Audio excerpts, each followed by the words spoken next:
Hey everyone, I'm Dustin Davis. Let's get into everything happening in Kansas City right now. The Kansas City organization faces a season unlike any in recent memory. Questions about roster construction and position depth have surfaced earlier than expected, even as individual brilliance masks structural concerns. The franchise's championship window remains open, but the path forward demands difficult decisions. Internally, the front office must balance immediate needs against long-term strategy. Each week reveals new strengths alongside persistent vulnerabilities, creating tension between competing philosophies. The choices ahead will shape not just this campaign, but the team's competitive trajectory for years to come. The stakes are clear, yet the solutions remain uncertain. Kansas City's leadership understands what championship rosters require, but translating that knowledge into decisive action carries risk. The coming weeks will test whether the organization can address its challenges before opportunity slips away. Let's check out big movements and news. Those decisions begin with the quarterback who continues to rewrite what's possible at the position. Week by week, the veteran signal caller redefines what elite quarterback play looks like in today's NFL. His recent performances blend precision passing with scoring versatility, the type of dual-threat production that changes how defenses prepare and forces continuous reassessment from league observers. Recognition follows excellence with predictable regularity. The latest weekly award feels less like news and more like confirmation of what film already revealed. With crucial divisional contests approaching, attention centers on whether this level of performance can continue without accumulating physical toll. On Wednesday, Mahomes collected AFC Offensive Player of the Week honors following his dominant showing in Sunday night's clash with the Detroit Lions. The quarterback connected on 22 of 30 attempts for 257 yards while accounting for 4 total touchdowns in the victory. This marks his second such award in just 3 weeks, having previously earned the distinction after Week 4. Through 6 games, the veteran has accumulated 1,514 passing yards and 11 touchdown passes. His ground contributions add 222 rushing yards and 4 rushing scores. Combined, those 15 offensive touchdowns lead every NFL player entering Week 7. This represents the 12th Player of the Week award of Mahomes' career. With a divisional showdown against the Las Vegas Raiders scheduled for Sunday, another opportunity to showcase elite-level execution awaits. Yet individual brilliance can only mask roster deficiencies for so long, especially when those gaps appear in critical areas. Can Kansas City address its rushing inconsistency through a bold 2026 draft selection?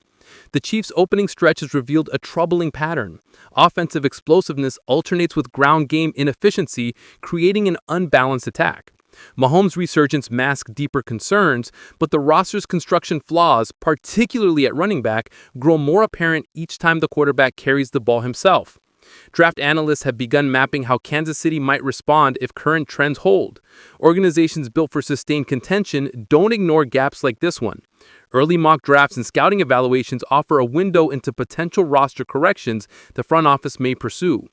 With a legitimate lead back topping Kansas City's offseason priorities, NFL reporter Jordan Reid projects the Chiefs will select Notre Dame running back Jeremiyah Love with the number 14 pick in ESPN's latest 2026 mock draft.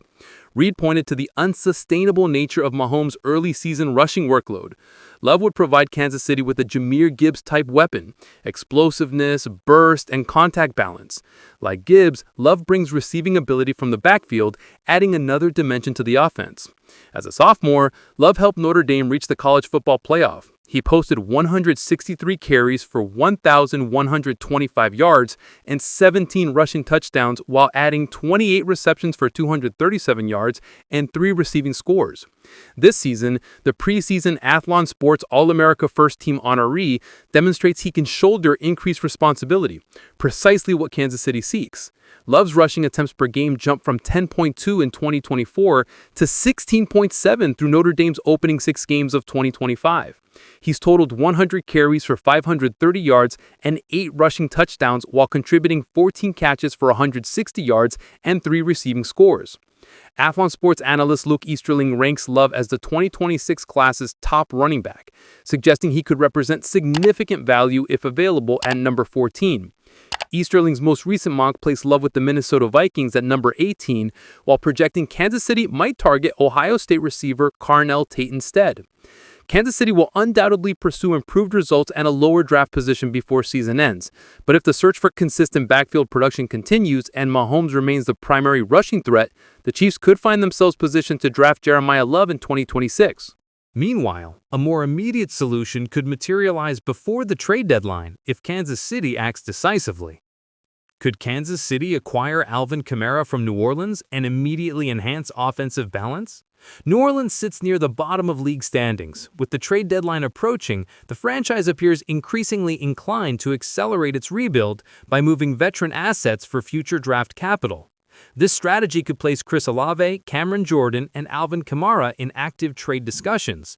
While Olave represents the Saints' most valuable commodity, Kamara may be the most practical player to move immediately. His age and contract situation create uncertainty about his long-term fit in New Orleans. CBS Sports' Cody Benjamin recently identified the Kansas City Chiefs as a logical destination for Kamara. The reasoning is straightforward. Benjamin acknowledged Kamara might prefer completing his career in New Orleans, but a call from a reigning AFC champion offering legitimate Super Bowl contention could shift his thinking. Kansas City hasn't committed to any single power back. Isaiah Pacheco and Kareem Hunt continue splitting carries, a rotation that has sometimes pushed Patrick Mahomes into additional rushing situations. Kamara's skill set, a proven, versatile back with pass-catching ability and space creation tools, fits seamlessly into Andy Reid's system. He would function as a multi-purpose weapon alongside perimeter threats Xavier Worthy and Marquise Brown, providing inside-outside balance and simplifying third down and red zone execution. Kamara speculation surrounding Kansas City has circulated for weeks. The Chiefs' offense hasn't reached the sustained dominance expected from a Mahomes-led attack, but roster upgrades remain achievable before the deadline or through modest draft pick compensation. Rashee Rice's eventual return will strengthen the receiving unit, but a back who reliably contributes in passing situations would still represent a clear upgrade. From a valuation standpoint, a Kamara deal could carry minimal acquisition cost relative to its immediate impact, likely requiring only a late-round selection or simple pick exchange, making it an appealing low-risk win-now transaction. For New Orleans, trading Kamara would generate concrete returns rather than maintaining a veteran contract through a rebuilding phase. With Kendre Miller available as a viable internal replacement, the Saints could absorb the roster loss without catastrophic consequences while accumulating assets for long-term reconstruction. Beyond the backfield, another pressing need demands attention from the front office before the deadline passes. Kansas City arrived at Week 6 needing a statement performance against the Detroit Lions on Sunday night.